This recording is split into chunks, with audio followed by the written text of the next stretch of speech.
இன்னைக்கு வீடியோல நம்மகிட்ட ஒரு டேட் இருக்குன்னா, அது எப்படி டிஃபரண்டான ஃபார்மேட்ல அத மாத்துறது அப்படின்னு பார்க்க போறோம். உதாரணத்துக்கு என்கிட்ட இங்க 15த் ஆகஸ்ட் 2025ன்னு இருக்கு. இங்க இருக்கிற 15 மட்டும் எனக்கு எடுக்கணும் அப்படின்னாலோ, இல்ல இது எந்த டேல ஃபால் ஆகுது, எக்ஸாம்பிள் சண்டே, மண்டே, டியூஸ்டே அது மாரி எதுல ஃபால் ஆகுதுன்றதுனாலோ, இல்லன்னா இது எந்த மந்த்ல வருதோ அந்த மந்த் மட்டும் எடுக்கணும் அப்படின்றதுனாலோ, இல்ல இந்த இயர் 2025 மட்டும் தனியா எடுக்கிறது, பிளஸ் டிஃபரண்டான ஃபார்மேட். இது எல்லாம் எப்படின்றத பார்க்க போறோம். இதுல பியூட்டி என்ன தெரியுமா? இது எல்லாமே இந்த டெக்ஸ்ட் அப்படின்ற ஒரு ஃபங்ஷனை யூஸ் பண்ணி நீங்க எல்லாத்தையுமே முடிக்கலாம். பார்க்கலாமா? ஈக்குவல் டு டிஇஎக்ஸ்டி போடுங்க. Open parenthesis. இந்த வேல்யூ அப்படின்றதுல இந்த இந்த டேட்டை ரெஃபர் பண்ணுங்க. நான் இங்க பல செல் போடுறதுனால நான் என்ன பண்ண போறேன்னா F4 போட்டு இந்த செல்லை நான் லாக் பண்ணிட போறேன். கமா டபுள் கோட்ஸ்ல நம்ம கிட்ட என்ன ஃபார்மேட்ல வேணும் அப்படின்னு கேக்குது. உதாரணத்துக்கு நான் வெறும் டி ஒரே ஒரு டி அப்படின்னு போட்டேன்னா என்ன ஆகுதுன்னு பார்க்கலாமா? இங்க பாத்தீங்களா எனக்கு அதோட ரெஸ்பெக்டிவ் டே என்ன அப்படின்றது கிடைச்சிருச்சு. 15th டேட் அப்படின்றது கிடைச்சிருச்சு. இப்ப அடுத்ததுல இது என்ன டேல ஃபாலோ ஆகுதுன்னு தெரிஞ்சுக்கணும் அப்படின்னா அதே ஃபார்ம்ல போட்டுட்டு இந்த ஒரு டி இருக்கிற இடத்துல நான் ஒரு 3 டியா போடுறேன் அப்படின்னா இங்க பாருங்க எனக்கு ஃப்ரைடே எஃப்ஆர்ஐ அப்படின்றது மட்டும் கிடைச்சிருச்சு.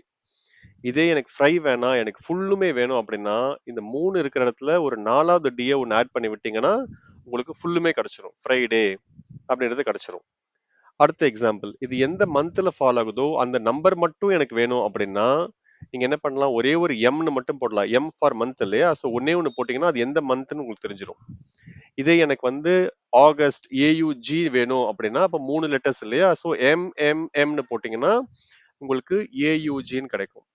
இல்லைங்க எனக்கு ஆகஸ்ட்ன்றது ஃபுல்லுமே டிஸ்ப்ளே ஆகணும் அப்படின்னா இன்னொரு ஒரு எம் ஆட் பண்ணிக்கோங்க அவ்வளவுதான். அப்ப என்ன ஆகும் உங்களுக்கு ஃபுல் மந்த்தும் கிடைச்சிரும். இதே லாஜிக் தான் நீங்க இயருக்கும் அப்ளை பண்ணலாம். சாரி எம் இருக்கிற இடத்துல ஒய்ன்னு போட்டு என்டர் அடிச்சீங்கன்னா அது எந்த வருஷம் 2025 இல்லையா அது மட்டும் வந்துடும்.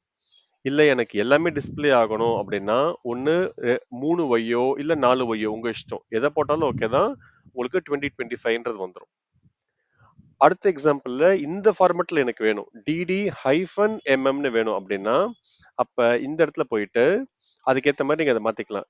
டிடி ஹைஃபன் எம்எம் அப்படின்னா வெறும் 15-08 அது மட்டும் வரும். இதே எனக்கு வந்து MMYY மட்டும் வேணும் அப்படின்னா நீங்க அதை ரீப்ளேஸ் பண்ணிக்கலாம். இந்த இடத்துல MMYY போட்டீங்கன்னா உங்களுக்கு அதுக்கேத்த மாதிரி வந்துடும். இல்ல இந்த இடத்துல எனக்கு வந்து 15 ஸ்லாஷ்க்கு பதில் ஹைஃபன் இருக்கு எனக்கு அங்க ஸ்லாஷ் வேணும் அப்படின்னா அப்பயும் நீங்க அதை பண்ணலாம்.